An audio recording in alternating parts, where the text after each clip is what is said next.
Hello and welcome to tonight's midweek edition of the Watchdog. My name is Vuyo Mvoko and here's what we have on the show tonight.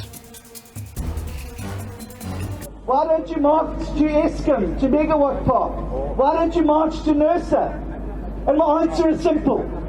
When you have a problem, you go to the root cause of the problem. Both of them are ANC ministers. So we don't want contradiction in public. Tell the public what we are doing to resolve the problem we are in. Hit or miss? Leaders of the country's biggest two political parties today held activities that were supposedly in search of answers to questions about the country's electricity crisis. Our panel for this evening weighs in on all the attendant issues. Can an evolved National Students Financial Aid Scheme prevent an anticipated chaotic start to the 2023 academic year? That's the question we are asking this evening as we speak to the fund's COO, Ntuseng Mphahlele. The Watchdog starts now.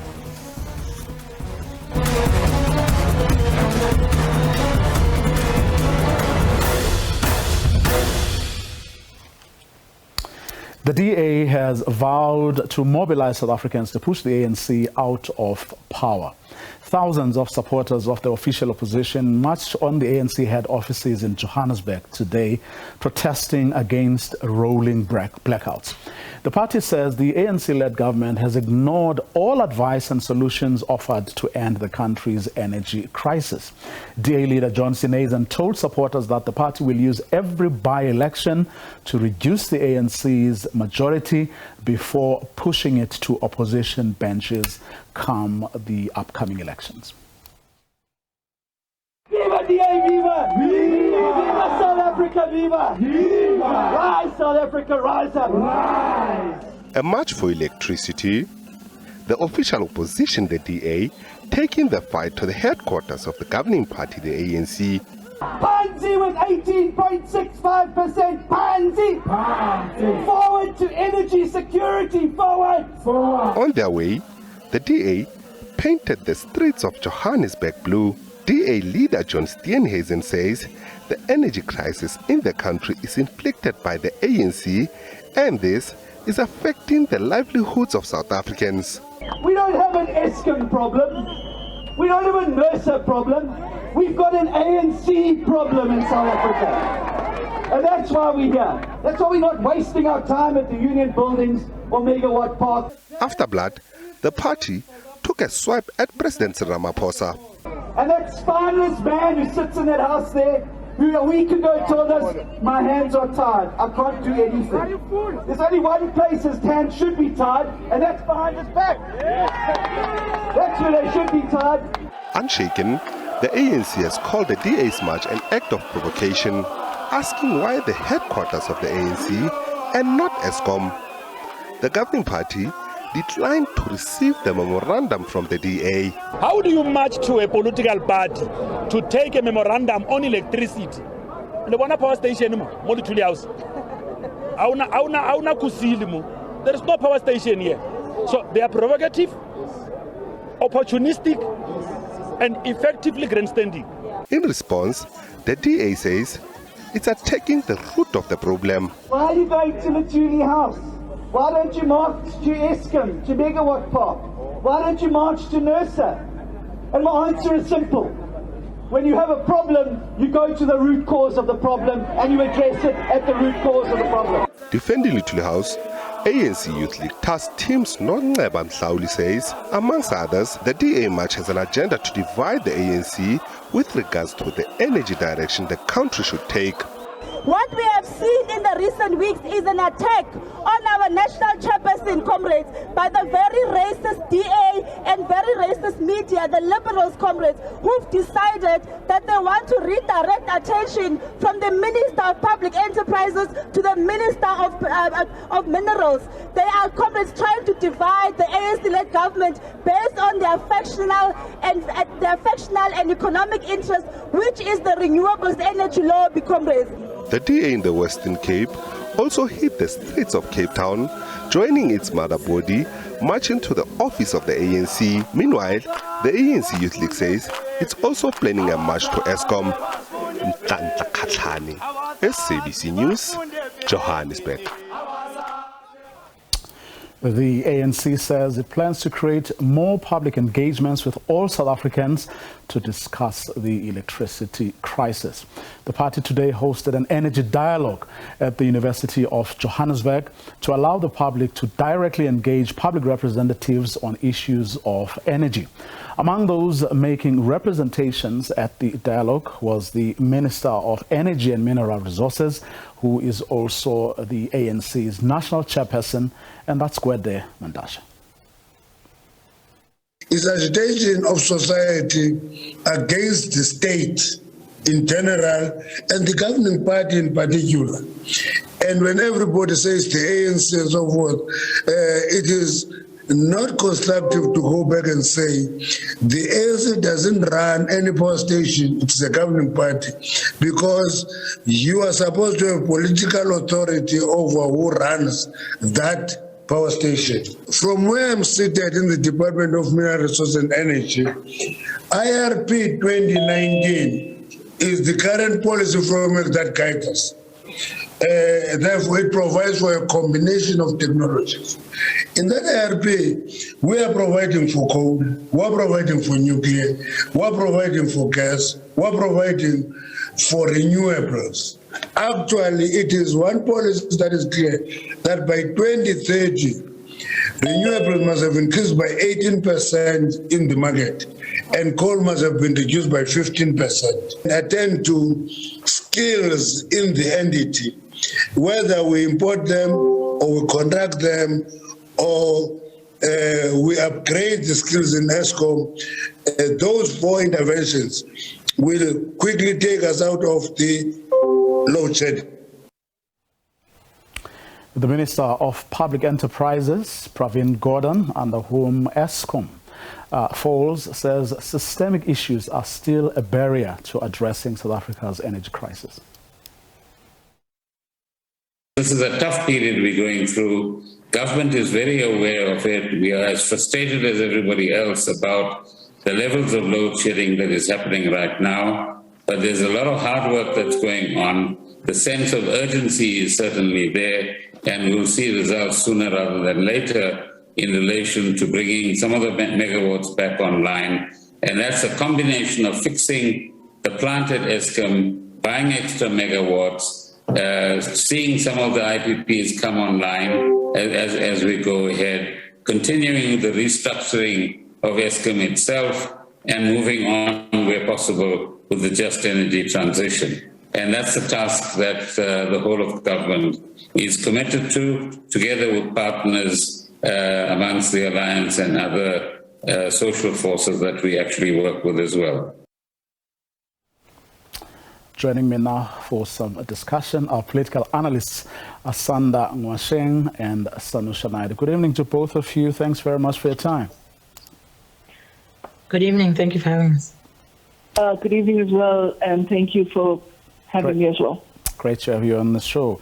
Let's start, if you allow me, with the two ANC ministers who, of course, spoke at that dialogue that the governing party organized today. And perhaps before we get to the specifics of what each one of them had to say, just the idea of this dialogue at this time, with everything that has been happening and that continues to happen. Just your thoughts on the idea of having a dialogue now, which the governing party organized. Sanusha?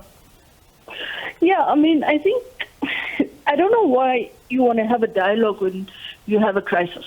And it's gone beyond just a crisis. It's gone to almost a level at which the frustration that people are feeling, not just in terms of the load shedding, but the fact that it's unpredictable in how these different generation units are breaking down and how we are wavering between different levels of stages of load shedding. So it's unpredictable. You can't really predict your work schedule or anything. So having a dialogue to talk and try and extrapolate what people are feeling, what ordinary South Africans are feeling, etc. I think it's not necessarily something that is going to change the status quo and the situation for the majority of South Africans. Even if you want to understand what the frustrations are, you just have to look around you. Look around you in society. Look around you in terms of people's frustration. Look around you in terms of social media. I mean, these are things that you can't keep telling the public, we're going to get there. The problem is we're not sure when we're getting there and if we're going to get there in the prescribed time frame that we've seen that some of the statements that have come out of the relevant ministries have not necessarily said, have not been coherent and they're not been synergetic. So I'm a bit confused, if not frustrated, that you're having another consultation, but this doesn't mean that you're solving the problem. Yeah. Asanda Mwasheng, your thoughts on the idea, the very idea of a dialogue at this point? I think a dialogue at this point is a waste of time. We've had load shedding since 2007. We are now chasing 2027, which would mark 20 years of load shedding.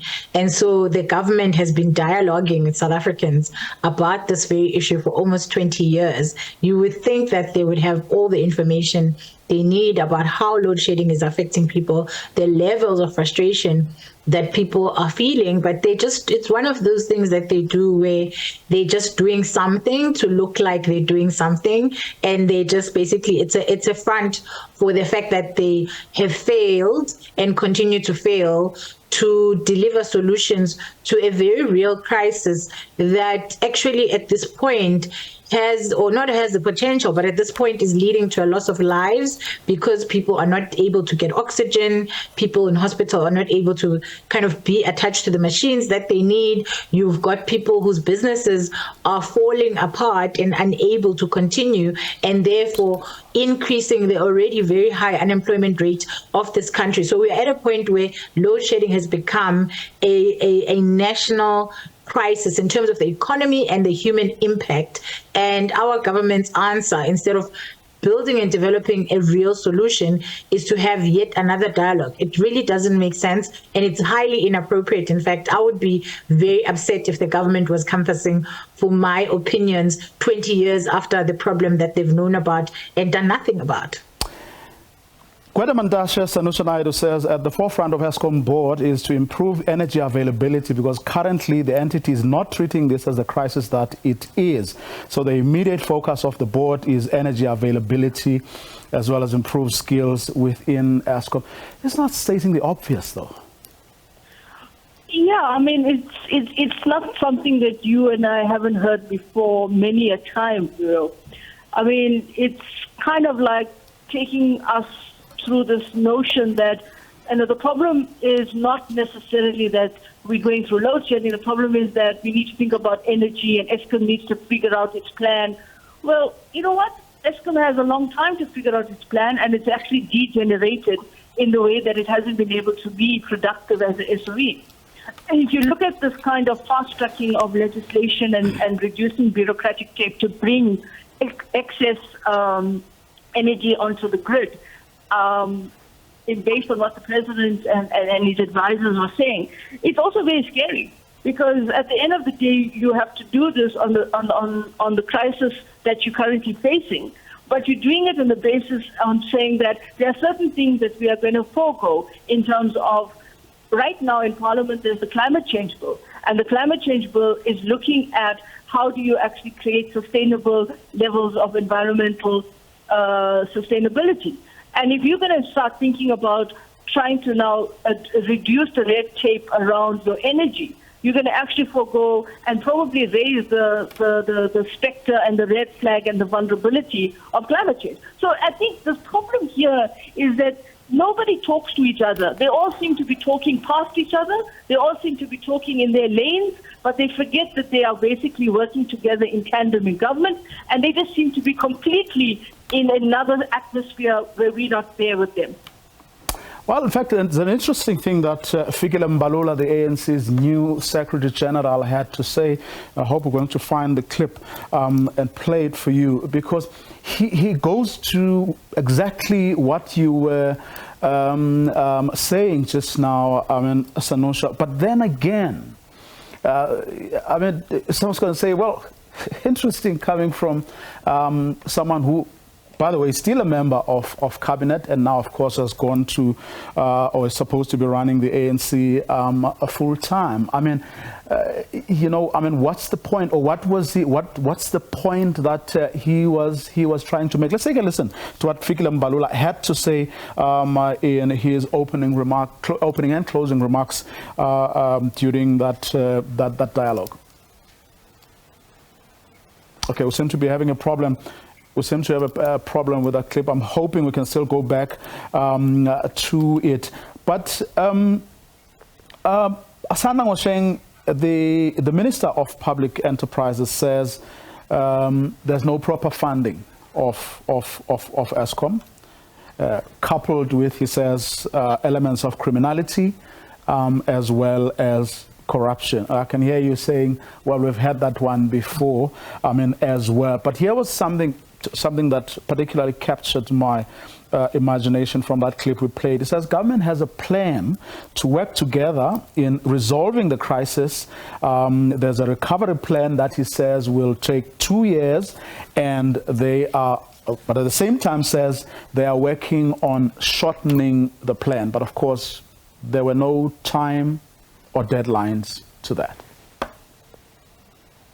I think the first question I always have in this particular situation is, why has it taken them almost 20 years to have a recovery plan? They should have had a plan many, many years ago, and we should never have actually gotten to this point where you've got the US government issuing warnings of a potential national shutdown of electricity and the security implications of that.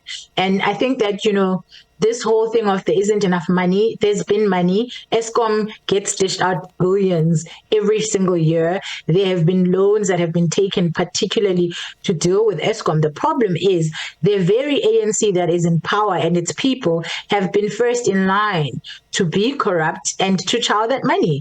And now they're pretending like they don't know what happened to the money and how they ended up at this point where they're saying there's a shortage of money.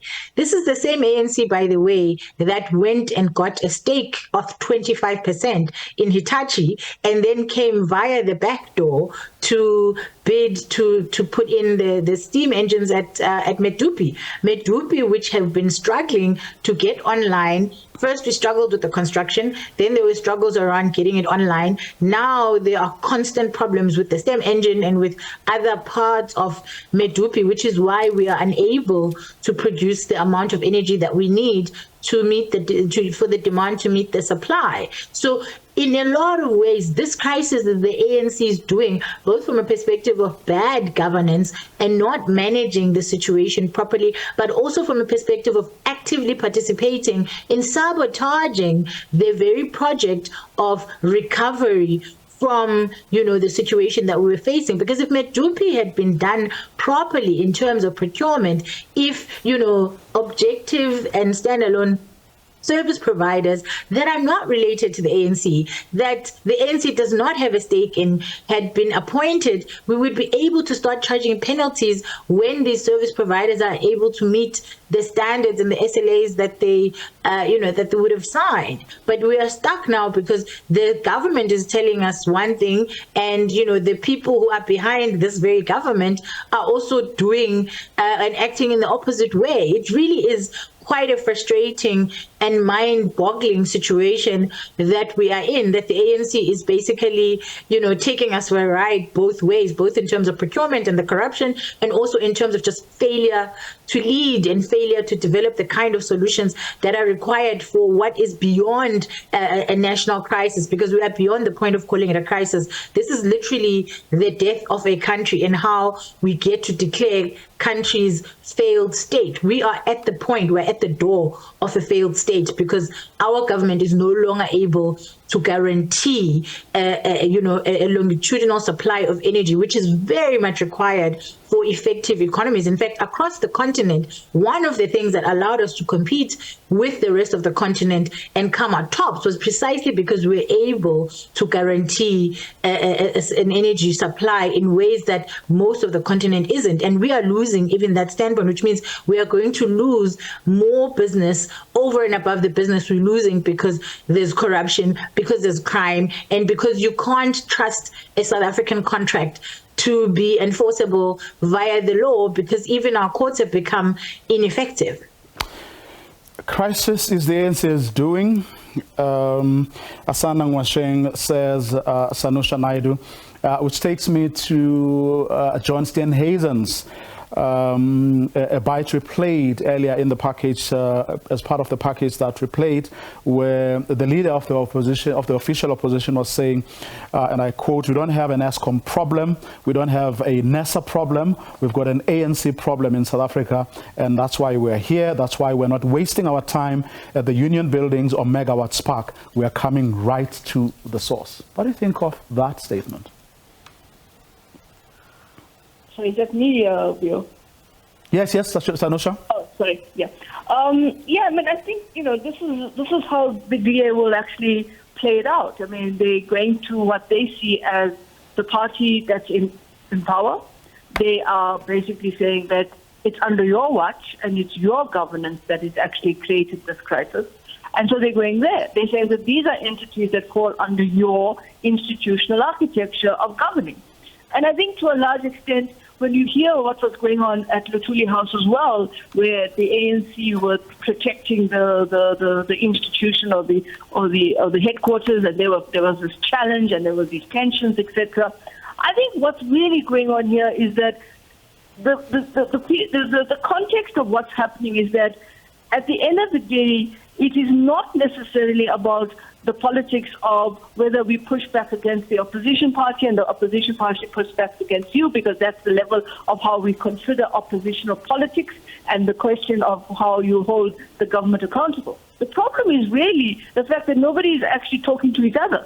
And the challenge of this whole thing is that we're now entering a system or a context in which it's becoming so confrontational that the powder keg of explosions around social protests, around these kinds of tensions, where you end up in these very, very difficult and very kind of turbulent confrontations that you saw today, etc., is not going to help the situation. And I think that's going to be something that we have to think about as we move into this unpredictability of the load shedding, but also I think what Asanda said in terms of the fact that the root cause of it is, why is it that you didn't have a plan? And as that plan doesn't get developed further and we constantly have rhetoric that is used as a kind of Band-Aid approach to say we have something coming down the line, you're just basically deepening and entrenching the crisis, and it's going to become a serious level of social instability and instability of the state. And that's going to be something you have to deal with in terms of how do you manage the security architecture of protest that becomes even more virulent in the context of where we are. So remember, we're entering a system where people also have to think about the fact that it's not just load shedding that's creating this crisis of our lives, but it's also the fact that tomorrow the Monetary Policy Committee of the Reserve Bank is going to meet. And if there's an the prediction is that there's going to be an interest rate hike. That's an added level of burden onto the consumers and the citizens of the country in terms of their lives and their livelihoods. And then petrol price goes up. So where do we find the win in all of this, or some kind of reprieve? Of course, Asanda Ngwasheng, John Steenhuisen often gets invited to those meetings with the president to discuss some of these things. But I do remember him saying the last time he was on the program that, you know, he has often made his points as unambiguously and as forcefully as he has tried, but they rarely, if ever, get listened to. But he has attended those meetings by the man he calls spineless, who he says sits at that house, who a week ago told us, my hands are tied, I can't do anything. There's only one place where his hands must be tied, and that's behind his back. Of course, he was taking a swipe at President Cyril Ramaphosa, the man who, as I say, has often called him to meetings. I think that it's very interesting that the DA is now at this point, you know, in a place where they're organizing a march. And I think it's important, and it's good that they organized a march. I think it's important for the ANC to see that people are tired of load shedding and people are not happy with the status quo, instead of, you know, organizing a dialogue for that. But I also think it's disingenuous for the DA, which has been a part of government since 2007, since before 2007, but since 2007 when this problem started. The DA itself has not taken responsibility for the fact that they are part of this failure. So earlier I highlighted the ways in which the ANC is, you know, a critical part of this failure, but I think opposition parties are also a part of this failure, particularly the DA as one of the biggest opposition parties in South Africa. They're part of the problem because they sit in parliament and they have the mandate from a big enough portion of the population, and they haven't implemented enough court cases. They haven't attempted enough strategies to stop this rot that we are sitting with, to stop this crisis that we are in. This is a crisis it's not new, it's not a shock. We've had almost 20 years. They've had 20 years to think about it and to implement solutions in the spaces where they have power, such that we can see what they are capable of. And I think, you know, I watched and I read social media to understand what people's thoughts were on the DA march. And people were saying really interesting things like, even if this country was burning down, I would not join a DA march. That speaks to the fact that the DA continues to fail to capture the imagination of South Africans, which is what they need in order for them to be able to ascend from opposition into power, which is the entire point of political parties. Well, he did say during that march today that I mean, they are taking up they are opposing the NSFAS increase, and they have launched a court case. And he did say during that march that he wishes that if President Ramaphosa is as concerned about the NSFAS increase on the back of, as Anusha was saying, that possible rate increase tomorrow, then he should put his resources and state resources, be amicus to the case, and you know, help them challenge a decision he says is going to affect many poor South Africans in particular quite negatively. I think that it's too little, too late what they're doing now. The DA has had a shadow government, has been in these committees, and as you've highlighted, has even sat across the president in meetings with the president repeatedly, not once, for almost 20 years. And now they want to tell us that they're doing everything they can. I don't believe it. And I think, you know, we are stuck with the ANC as a country because opposition in general has failed to get the votes that they need. The DA itself, even the Western Cape that they use as an example of people voting them in or having power, you know, or giving them power, it happened after many years of coalition governments. The very municipalities that they tell us that they are governing, a lot of the metros only happened because of coalition governance. They didn't get an outright vote to be the majority party. The DA should be spending time trying to understand what is it that they get wrong, and how is it that no matter how bad the ANC is, no matter how destructive the ANC is, and no matter how anti-black, anti-poor, anti-everything the ANC is, they continue to win. People would rather sit at home and not vote. They would rather boycott the vote altogether than to go and put their names next to the DA. Why is that? These are the things that the DA should be spending time on, so that come the opportunity of 2024 or even before that, they are able to fix the things that are wrong with them as a political party in order for them to get the votes that they want, and also to be more active in Parliament, to do better in Parliament, and to implement the kind of change that those who have already voted for them into power for are actually looking for. So right now, they're very good at making noise. They're very good at telling us what's wrong with the ANC, but they are not good at actually delivering on being the opposition and making sure that the ANC doesn't act unilaterally and that the ANC is challenged properly such that there are results. Now, Senator, I mean, we had the leader of the opposition explaining why they had to go to the ANC, but we also had the spokesperson of the ANC saying that it's an act of provocation. There is no power station at Luthuli House, so the official opposition was wrong. I mean, to do that. Yes, I mean, the march may have been may have had a lot to do with politics, but is it the act of provocation that Pulamabe says it is? It's fascinating to hear how spokespersons can spin doctor things and that make no sense at times. But I think the challenge here is really the question of the way the DA has conceptualized the fact that they went to Luthuli House and not Union Buildings, considering that the seat of government is Union Buildings. But I think when you start raising questions around the language and the act of provocation, and you're provoking us, etc., and the Luthuli House is not a power station, you're actually demeaning the fact that we are in a crisis. You are belittling the impact that this crisis is having. I don't agree on both sides. I don't agree in terms of how the strategy was thought out and the response. But I think the problem here is that both parties are failing a critical point, and that is it's people on the ground. It's normal, ordinary South Africans who are feeling the brunt and experiencing the everyday struggles of what is happening. Now, obviously, the challenge is that the way oppositional parties react, the way oppositional parties behave, is very much this kind of, we must hold you accountable, but it's not our responsibility because you are in government.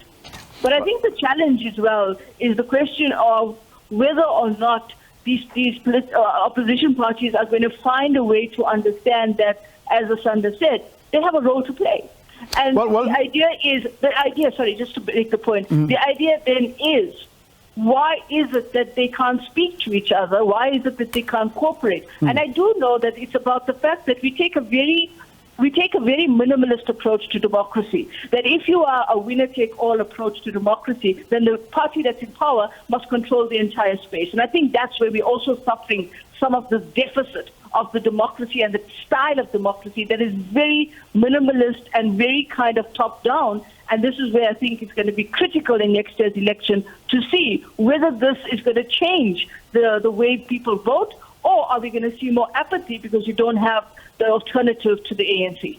Well, one other interesting thing, or something I found interesting, I mean, from that package that Khatlana prepared for us, was that, I mean, the ANC Youth League plans to march on ESCOM on the very same issues. But we have run out of time, but I have to ask you this, Asanda, as well, because Gwede Mandashe, the energy minister, who's also the national chairperson of the ANC, was lamenting the fact that, I mean, this issue has society agitating against the state, which seems to be his biggest worry, if I read it correctly, certainly from the bites that we played. I think that, you know, it's expected, it's to be expected that this ESCOM crisis is going to have people attack the state, the government, the political party, and every aspect of those who are charged with leading South Africa. I mean, we are going to get to a situation where it's going to be very difficult for these ANC ministers to go anywhere. I don't know if you saw, there was a video during the rounds where there was a woman whose wig was literally taken, off of her head, and people were saying that's the wig that was bought with our money.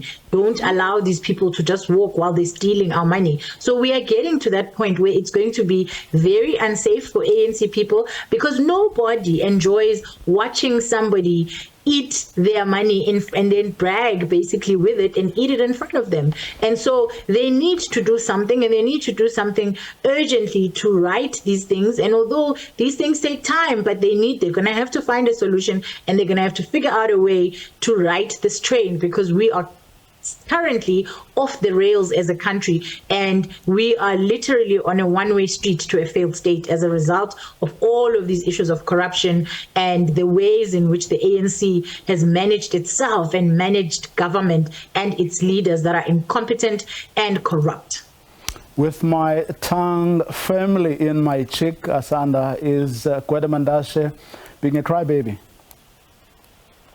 Of course, he's being a crybaby. I mean, he's come back to talking to us about, the ships, the electricity on a ship, the nuclear deal, and all of those useless, solutions that were never going to make it into solutions that South Africa wanted, and that were actually more harmful than they were good. And I think, to have Gwede Mantashe as the Minister of Energy has been a problem for a long time. And I don't know when Cyril Ramaphosa is going to remove him and appoint somebody who's actually interested in the interests of South Africans rather than the interest of capital and the interest of everybody but the ordinary South African on the ground who has put him there through the vote. Sanusha, please, within 30 seconds, if I may, I was reminded by what Asanda just said. I mean, you saw the convener of the National Task Team of the ANC Youth League saying there's there are efforts by some people to both undermine but also attack Gwede Mantashe's person because they may not like what he may come up with. Just your thoughts on that one. I think it becomes this point where you're not separating the situation in terms of what is the issue. So the point is that Minister Mantashe, he runs a portfolio, he's in charge of it, and he's at the point of where people will raise those questions. Now, trying to trace this idea that it's a specter around that he's being attacked because, I think is something that we have to be very careful of, because it slides very much into that area where you can't disaggregate between what is the real issue and the fact that you're making it a question about attacking a personality. So I think what we're entering into is very, very dangerous territory when it comes to the way the rhetoric is structured. Let me leave it there. Thanks to both of you, Sanusha Naidu, Asanda Ngwasheng. Really appreciate your time this evening. Thank you very much. Up next, can the supposedly evolved National Student Financial Aid Scheme prevent an anticipated chaotic start to the 2023 academic year? We speak to NSFAS COO, Ntuseng Mphahlele.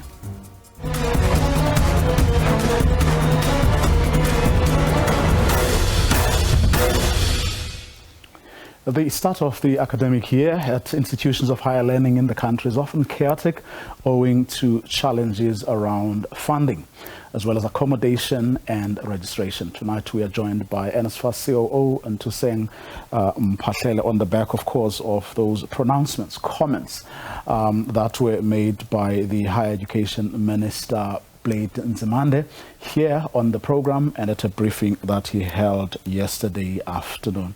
Good evening and thanks very much for your time. Good evening, Puyo, and good evening to all your viewers at home. Yeah, hey, everyone we're speaking to today is or has been a load shed, so we have to settle for that telephone line. A lot rests on your shoulders from what the minister told the nation yesterday. children who qualify and who've been I'm sorry, not children, students who qualify and who have been accepted at institutions of higher learning must go and register, and you are going to pay. That is correct. Is your infrastructure geared? On the shoulders. Can you hear me? Yes. Is your infrastructure geared? Yes, we are ready. Let me say we are ready. A lot of responsibility for NSFAS, but we've done all the preparatory work that needed to be done so that we can be able to assist our students properly at the beginning of the year. And just in terms of the infrastructure, there is a lot in that word itself. It's about the budget that is available. It's about our systems processing the students that must be eligible. It is about making sure that the policy is in place and actually coordinating with the entire sector to make sure that we all understand the policy and that we are all going to implement what the directive of the department or the government is on the student funding.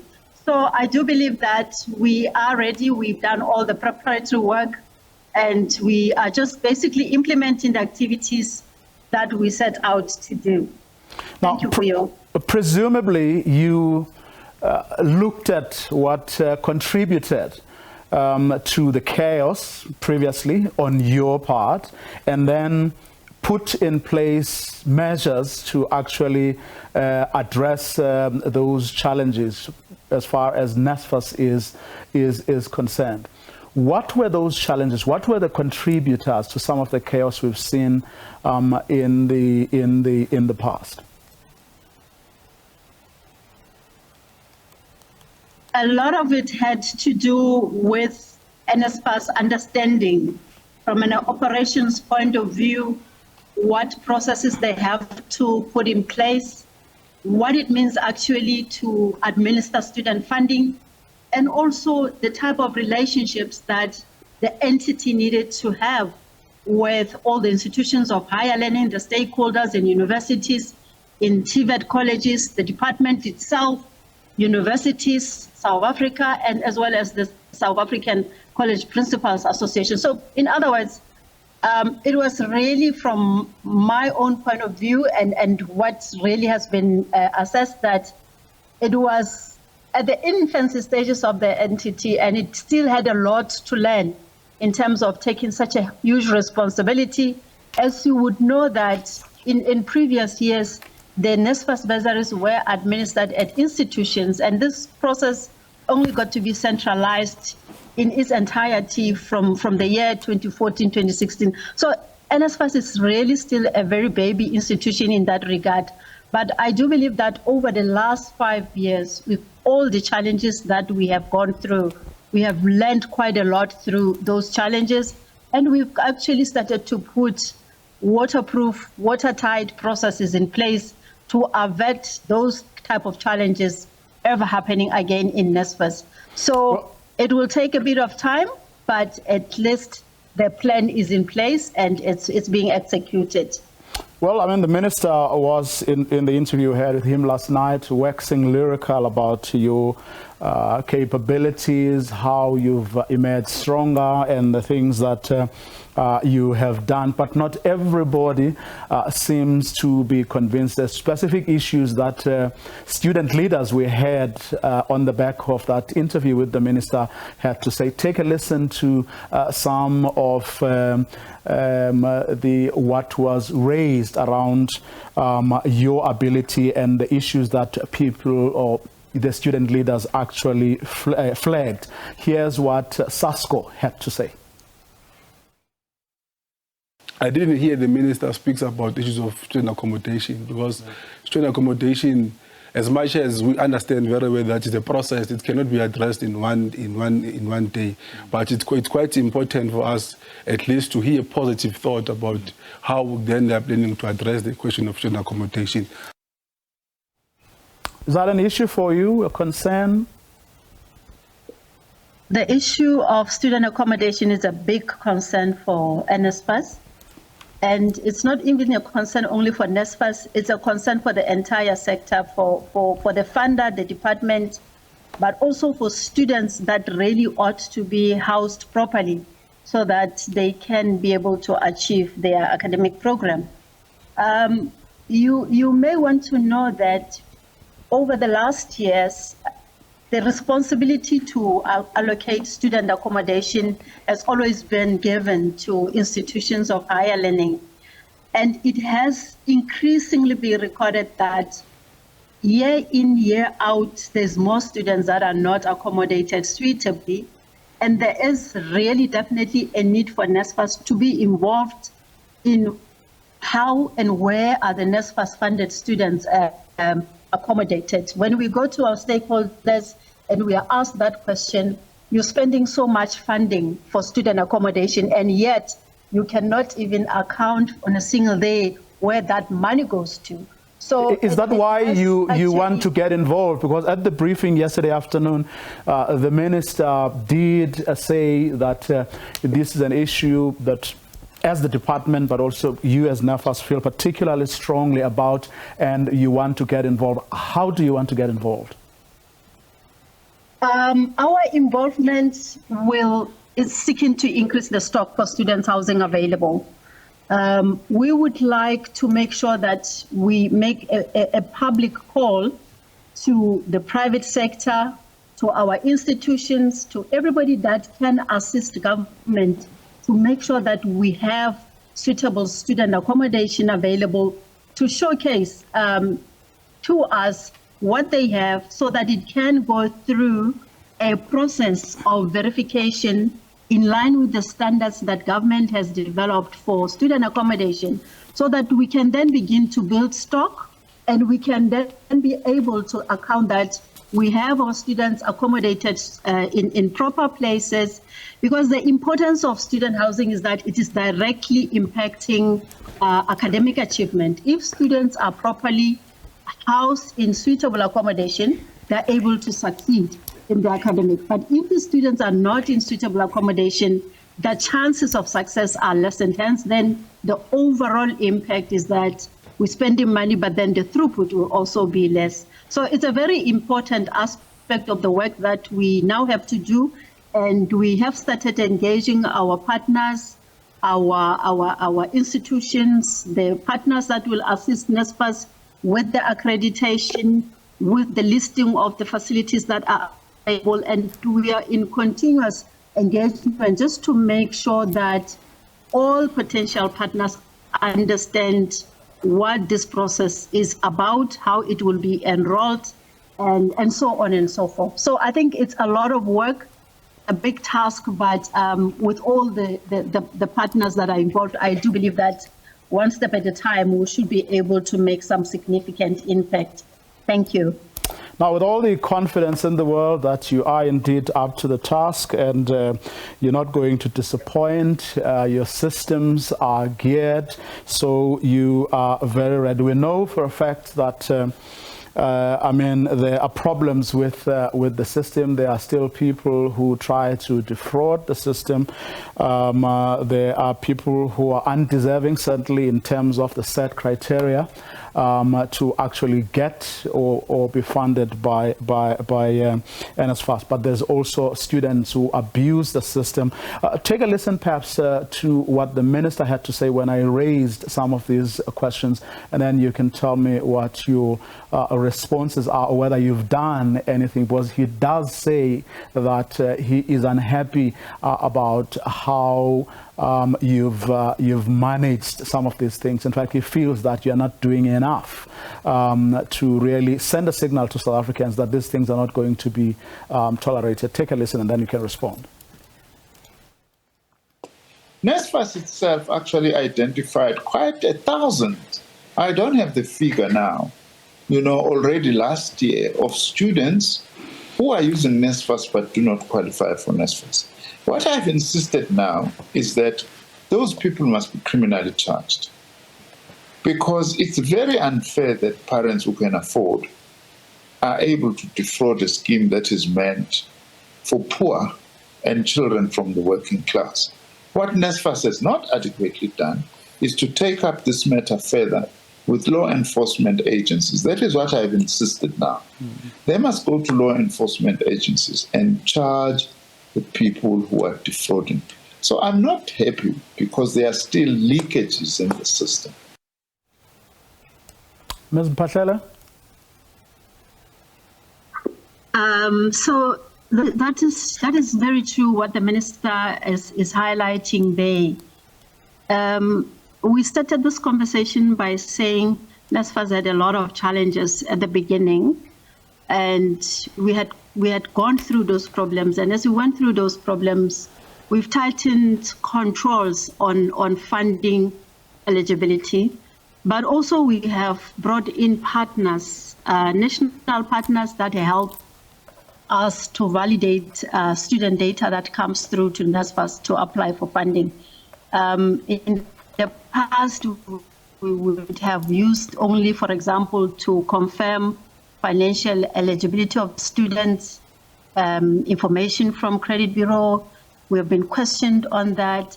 And as we continue to seek partners that would really bring credibility to the process of NSFAS, we then partnered with the likes of SARS, the like of Department of Home Affairs, to make sure that we use those national data sources that cannot be questioned by anybody as we go about the process of making our funding decisions.